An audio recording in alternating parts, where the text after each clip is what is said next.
Hey everyone, welcome to the SPYPOINT Podcast today. I'm your host, Brian Stevens with Game Changers, and I'm really excited to have guest today, Steve McGrath from Camp Chef, and we're going to be talking about grilling season today, and I cannot wait. But before we get started, just want to make sure everybody goes and subscribes and rate, review any of this content, because it helps our listeners find the SPYPOINT Podcast and all the content relevant to SPYPOINT and all of our digital assets. And so, Steve, let's jump into it and talk about grilling and, this time of year. And, let me know a little bit about your background and how you got into Camp Chef and, with the company and what it's all about. You bet, man. I love it. Thanks for having me on Absolutely. the podcast today. Appreciate it. Yeah, things are starting to warm up. Snow's melting. It's time to tear those grill covers off. If you're one of the ones that don't cook all year long, hopefully you do. But if not, it's time to get it going. That's right. Springtime. Turkeys are gobbling. Turkeys are hopefully falling, and it's time to cook them up. But like I said, Steve McGrath. I've been with Camp Chef 10 years. Wow. I love the brand and the company. Brand's been around 31 years. Is how long. Are you serious? I didn't realize that. Okay. Yeah, been around a little while, and always based here in northern Utah is where we're at. But a bunch of outdoor enthusiasts, and some hunt, some don't hunt, some fish, some don't fish. We've got bike riders and hikers and tree climbers and rock climbers and everything in between. But and ultimately that's what we're trying to do is create products that enhance people's experiences outside. And food is one of them. We joke around the office quite a bit about, if you're a hunter, you can't control the game. You hope the turkey's there, the deer's there, like you planned on. You've been watching him on the cam and he's going to be there. He may not show up. Same with the fish. You've targeted and patterned the fish. They may not be there either. But at the end of the day, if that meal sucks, that's on you. That's the one thing you can control. That's right. And that's, it's a big memory. I know for me growing up as a kid around camps. Yeah, I remember some of the places I camped and some of the people I was with, but I remember the meals. I remember the food. So that will turn a tough day, those cold, rainy days, and you're not seeing a lot of movement or activity in the animals. Hey, a nice hot meal will turn the day around. No question about that, my friend. Yeah. But so I've been here and crazy enough, when I started at Camp Chef, I actually started 15 years ago and I left for 5 years and I've been back. So it's a weird, twisted story, me coming back, but I'm back at home is what I like to feel like. But it's when I started Camp Chef 15 years ago, I didn't know how to boil water. Wow. I had to learn to cook.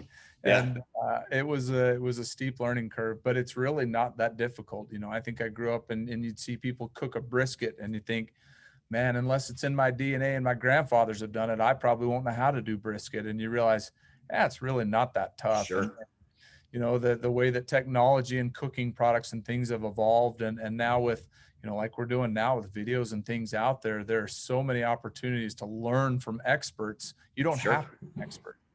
Well, look, and I love to grill and I love to smoke. I've started smoking, in the last 4 or 5 months, and I'm self-taught and watching videos and doing all the things that you're talking about. And so, look, it can be done. And when you tap into that world of, grilling and smoking and doing brisket and flank steaks and chicken and all that fish and all that kind of stuff, it just adds so much to your food arsenal of things to cook and enjoy that just tastes so much different when you cook it that way. So before we get into any specific foods and techniques, just walk people through exactly what Camp Chef is. What are some of the things that, you started out, bringing to the market, just to give a little sense of, the product and the Camp Chef itself?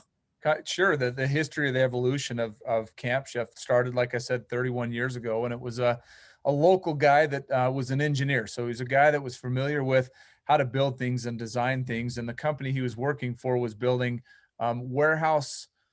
I'm trying to think like carts and things like that. Okay. So they had machines to bend the metal and weld it and powder coat it and do all that. And he was the guy that was an avid outdoorsman himself that had grown up doing it and thought, at the time, the only stoves out there were the Coleman type style Sure. stove, which, man, for generations served a purpose and did a great job. But he felt like there was more, and there was another opportunity there. And, necessity being the mother of all invention, or whatever that may be, there was a need. There was a Sure. need for more. So he created stoves. He started building stoves kind of on his own after hours where he was working. And so we started with what we call modular cooking systems. So our Camp Chef stoves are 2 and 3 burner stoves, 4 burner even.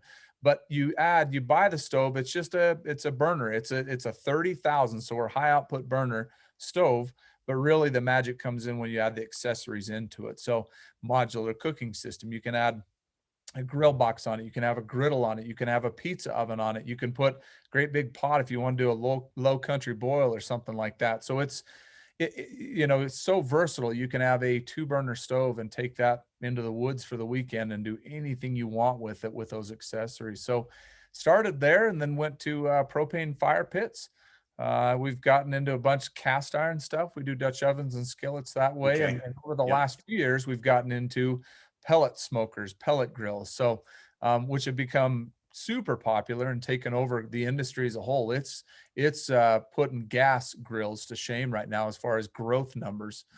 That's where the bulk of the growth is in the industry. And then we've got flat tops, which is what we're giving away in the promotion with SPYPOINT. So, super versatile line for us. It's a blessing and a curse. We've got so many things. There's nowhere we can't go and nothing we can't cook, but it's hard to focus on one thing. We've got so many different things in the line. But so we'll backcountry to back patio is kind of our tagline, and we'll do everything in between.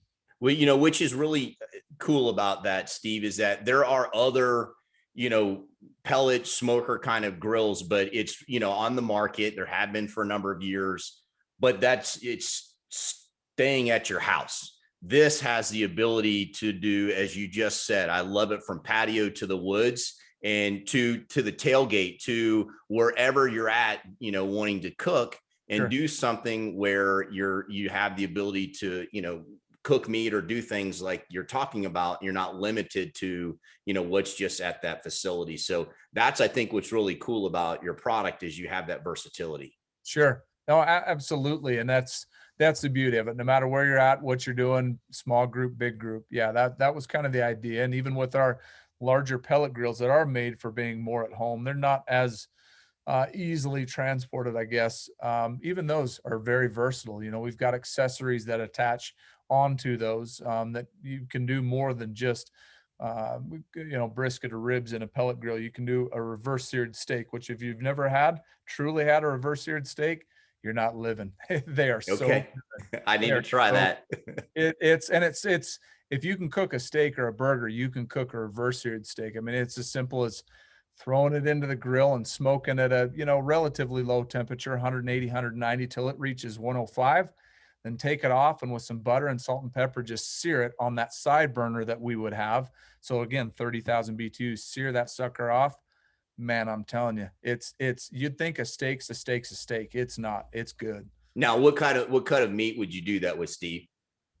No, just about anything you can find. I mean, lately for me, it's been New York strips, ribeyes, things like that work Okay. really well. But any other steak you would normally cook on a gas grill or charcoal grill you've got at home, you'd use the same technique doing that. One of the things that I love to do and have been doing lately, especially when my boys come over, is I'll take a flank steak and put a little olive oil on it, a little McCormick seasoning on it, a little rub, just a little bit, and just slow cook that,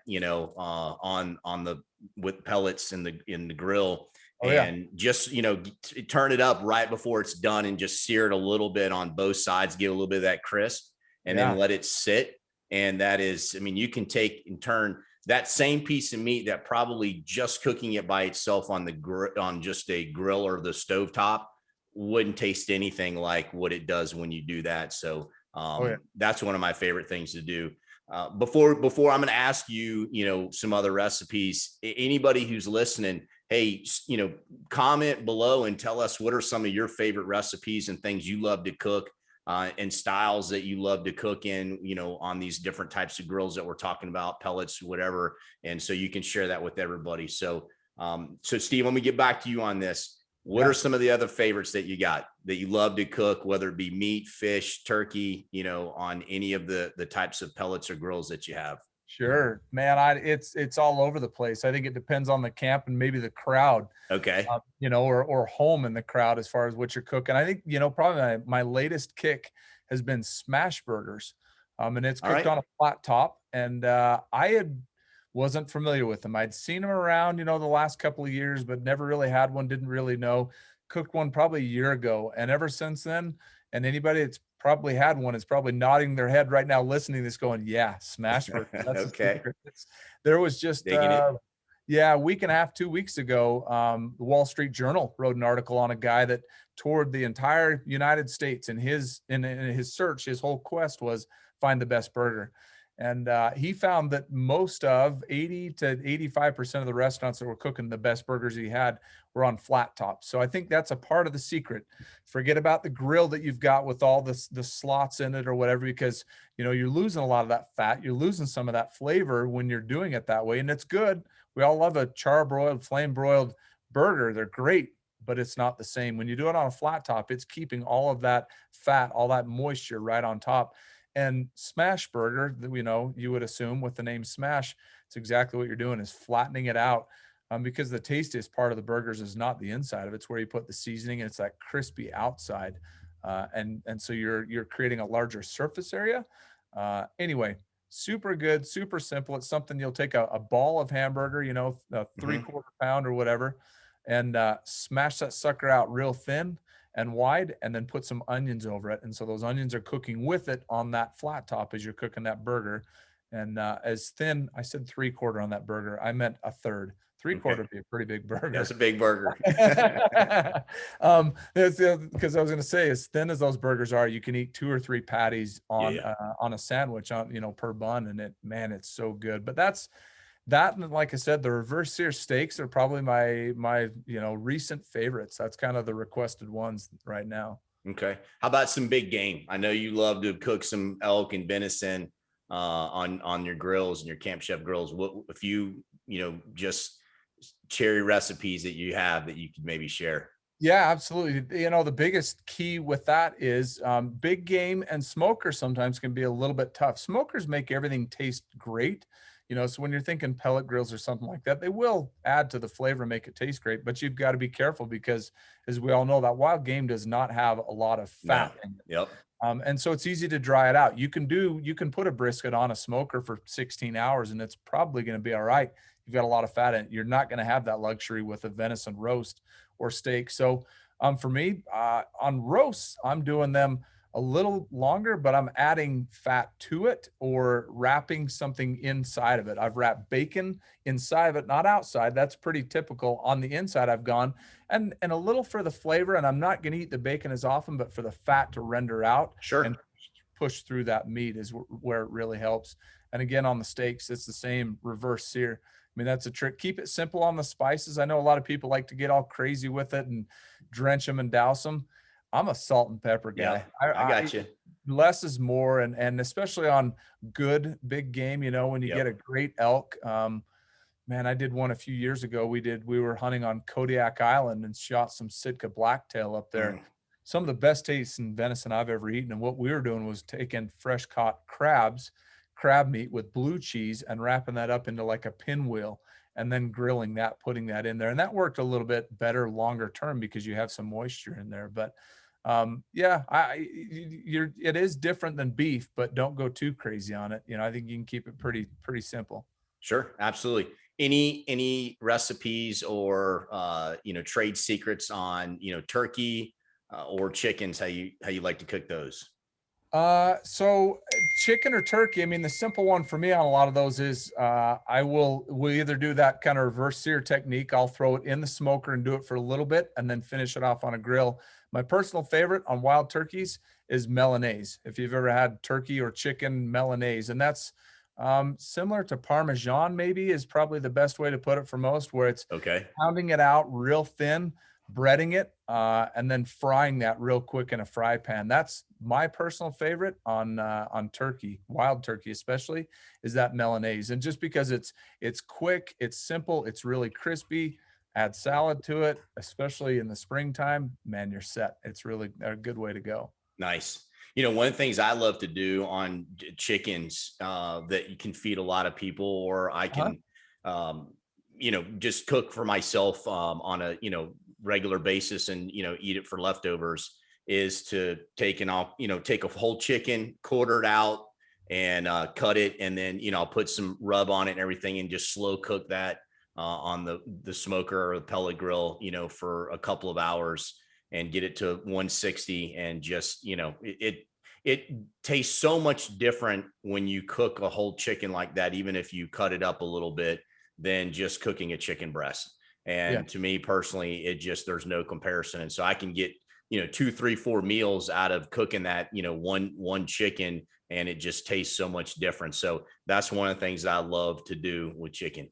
Yeah. Oh, and chicken, poultry, you know, is interesting. Turkey, chicken, grouse, you know, pheasants, anything like that is interesting.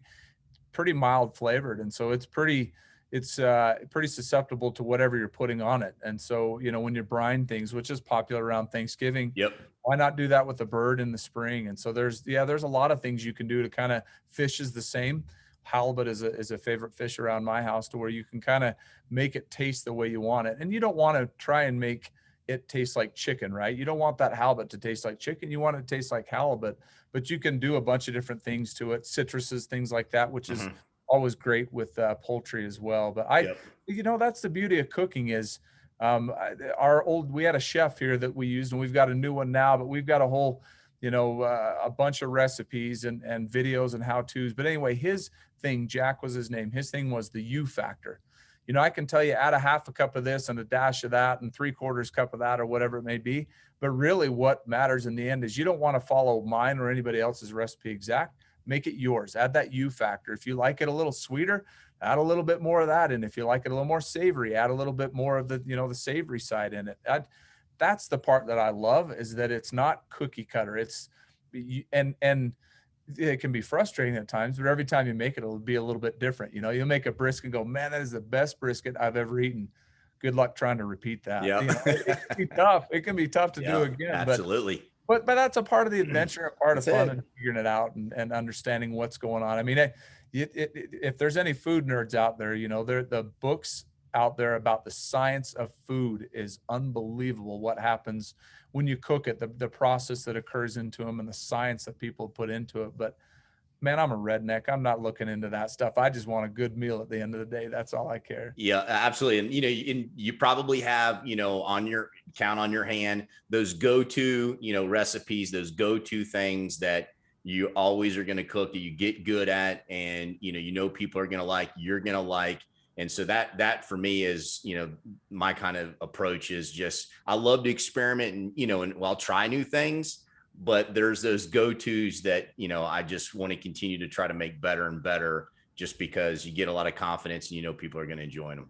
Those are the ones that get you invited back to deer camp There next you year, go. right? The ones, you know, you've got them in the bag. They're really good. And the guys will remember and say, man, that sandwich you made last year. So yeah, you're right. You do want those handful of recipes or things that, you know, are fallback. You don't need to look at a recipe as far as when it comes to shopping for it or preparing for it, anything like that.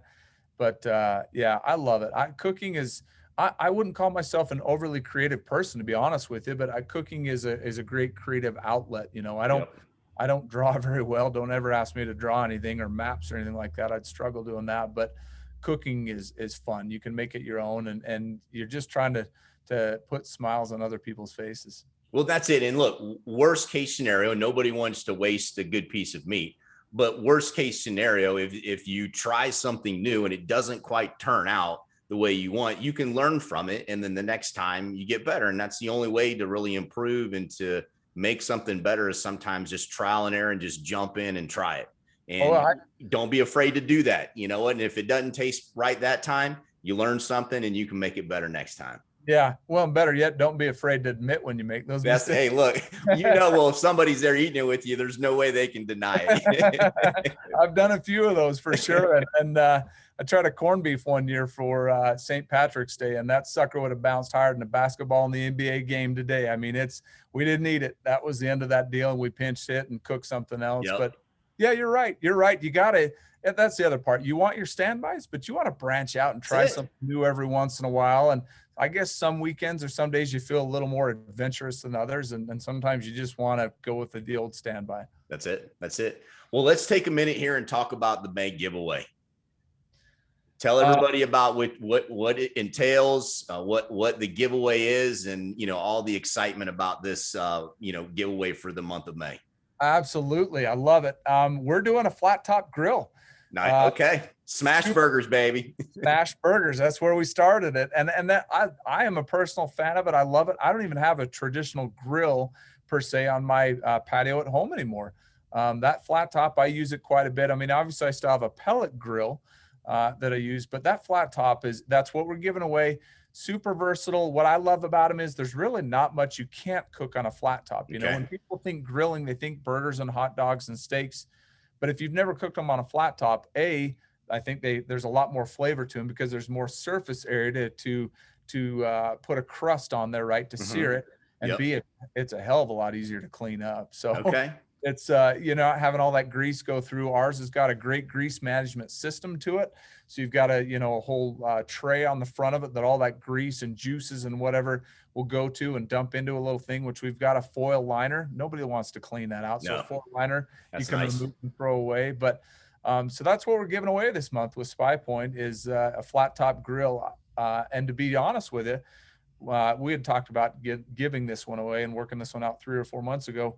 I knew this year anything outdoors related was going to be hard to come by. Everybody's getting outdoors. They want to be outside as we return back to normal, quote unquote. This one I set aside 4 months ago. I took it out of stock and set it aside because, as predicted, we don't have those in stock today. We will shortly. We will in the next couple of weeks. But anyway, outdoor equipment is just slammed. I don't care if you're looking for a gun or a bow or a fishing rod or a canoe, a grill. It's hard to find stuff right now. It is. And so let me just take this moment and remind everybody, in order to be registered for the giveaway, you definitely want to be part of the Insiders Club. And as you just heard from Steve, I mean, right now supply is limited. It's going to get better. So to get your hands on, an opportunity to win this, this flat top and this, piece of equipment to cook some amazing meat, definitely go to spypoint.com /Insiders Club to join and be a part of it, so you can be entered to win and be, part of this giveaway. So that's exciting, Steve. And, I'm going to be checking out, all of these products as well, just to add to my arsenal of different ways to cook. So thank you for sharing that. And I appreciate you guys being willing to set that product aside and, partner with SPYPOINT and let our, Insiders members be, able to win that. Absolutely. Well, and I hope everybody's getting out and getting fired up, like I said, for the spring and summer and things going along. And maybe we've piqued their interest in the conversation around food we've had today, and it's got them all excited. So I'm excited for somebody to win that. I love when people win that stuff, the genuine excitement of them thinking that changes what they're going to do going forward. And I love when the wheels really start turning and they're creative on what they're doing and not just falling back to the normal things they've done. But anyway, so good luck. I hope whoever wins it is over the moon about it, because it's a cool prize. They're hard to come by. So if your mouth's watering over smash burgers, I got you. We'll get you. No, that's awesome. Look, and I got to give SPYPOINT a lot of credit. I mean, the giveaways that I have been a part of and seeing them, just make available through the Insiders Club are pretty significant. I mean, this is something that just, you don't see this type of equipment like you're giving away here to some of the trucks and side-by-sides, and you add all this stuff up.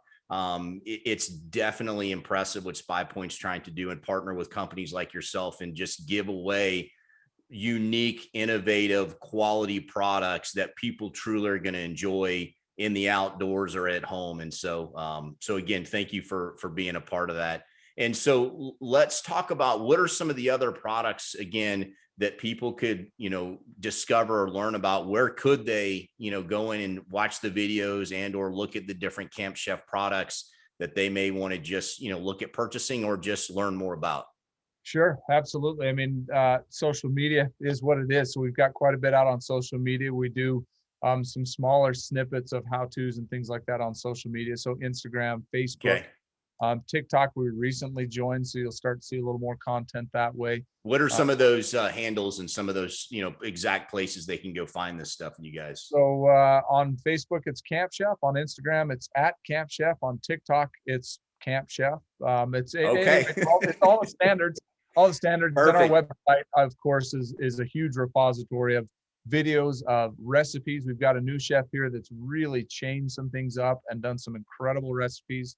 Last week was Cinco de Mayo, I think, and he did smoked al pastor tacos that were, man, and I've been to Mexico a number of times. I know al pastor tacos. These were legit. They were good. Nice. So, and everything that we do, we try to do accessible things, right? I mean, yeah, we're friends with, and we know a lot of our marketing partners are Food Network's chefs, celebrity chefs even. Okay. We're not doing a lot of that stuff. We're doing stuff that you or I could go grab at our local. Yeah, that's important. That's good. It totally is. I don't, sometimes you watch things for the wow factor and go, that is unbelievable. But I watch those type of things for something that I can go, you know what, on the way home, I'm going to swing through the grocery store. I'm going to pick up those ingredients that I know I can get at my grocery store and they're not so exotic, I'll never find them. And it's something that there's few enough steps and it's not so technical that even little old me can cook that tonight for my family. So we've got a ton of content on our site, and there will be a bunch more content on the site, YouTube channel as well, also Camp Chef. Beautiful. Anyway, so that our whole thing is we're about selling experiences. We're about selling memories. We're about selling time out there with your friends and family and building those memories. Part of that is the cooking equipment, but really at the end of the day, we want people to enjoy their time with the people they're at and the time outdoors. So that's where we're at. So, but there is, as far as education goes, we have so many different products like we, kicked off the podcast with. It's hard to know what to get and what they're for and where you'll use them. You can learn all that on our website. That'll teach you that. And we've got a lot of great friends in the industry, in the hunting industry. You'll see the sporting chef, Scott Laysath. Mm-hmm. That's a guy we probably should get on sometime. He's fun. Okay. You want to talk recipes. And he also is relatable, right? He could cook at level 10 if you wanted and stuff that just leave you scratching your head going, damn, all right. Or he could cook stuff that every one of us are like, dude, I could do that. Like that's reality for me. I can make that happen. So seriously, he would be a fun one to have on. We could have had him on instead of me. He might have been better than I am anyway. Man, no, that's part 2. We'll do that part 2. But so we have a lot of partners and friends out there that use the stuff and are always offering up suggestions on how to use it and where to use it, that type of thing. So there's no shortage of information. We've got a great digital content team here at Camp Chef, and they're always building stuff. So if we don't have it today, we may have it tomorrow. We'll keep working on cranking out stuff. No, that's super cool. And what I would say is anybody that's listening right now, if you have any Camp Chef products and experiences, tell us about them. Let us know how you use them, and we can see it, Steve can see it, and let other people be a part of some of that positive experience you've had with the products. And what I love that you said, Steve, is I think it really boils down to the experience. You can have things, but to me, experiences are what life is about. And these products allow you to be able to have that experience, and good quality products, I think, are important. But that to me is what it boils down to. And food is that one thing in cooking that brings everybody together, as you said earlier in the podcast, that just, brings that camaraderie, that brings that fellowship. And whether it's a good hunt, bad hunt, good day, bad day, you can always sit down with a good meal at the end of the day and just unwind. And you know what, things can be better just based on that good meal.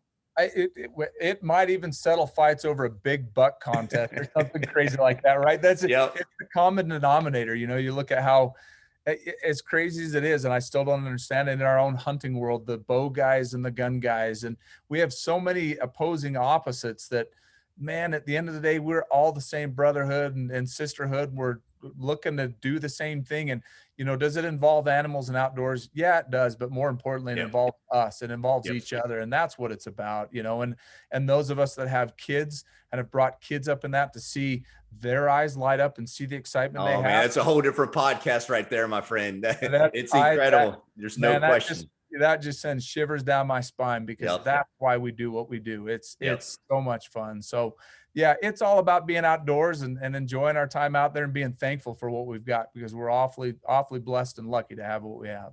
We absolutely are, man. Well said. Anything else that you'd like to share today that you just want to make sure people are dialed in around, the products Camp Chef, and anything that, is upcoming? Are there any new products that are coming that you can maybe give a little teaser about to let people just have a little anticipation? Yeah, there's as far as the products go, there's always new innovation, and that's been one thing that Camp Chef has always been good about. We started the modular cooking system, and it's evolved into other things. I'm trying to think off the top of my head what might be coming. I could tip the old hat at and let you know what's coming. There's a bunch of new things coming. Got it. Pizza seems to be a hot topic right now, so we've got pizza oven attachments for. I'm sure many of the listeners, there are millions of our 2 and 3 burner stoves across this country and across North America for that matter. And anyway, so there's new attachments coming out, or new options and accessories for those. And really more than anything else is, if there's anything you thought you wanted to try cooking outdoors or give it a shot, go look at campchef.com. And I'm not an overly pushy, salesy guy. I'm really not. I just think that, you may be surprised, and it may enhance your experiences outdoors. You may have a little more fun, and maybe you harass the guy, that you signed to cook a cobbler and he burned it. It's a little more fun that you can give him a hard time about too. So anyway, yeah, I did just go to our site. There's plenty of information there, and a bunch that should hopefully get you fired up. Beautiful, beautiful.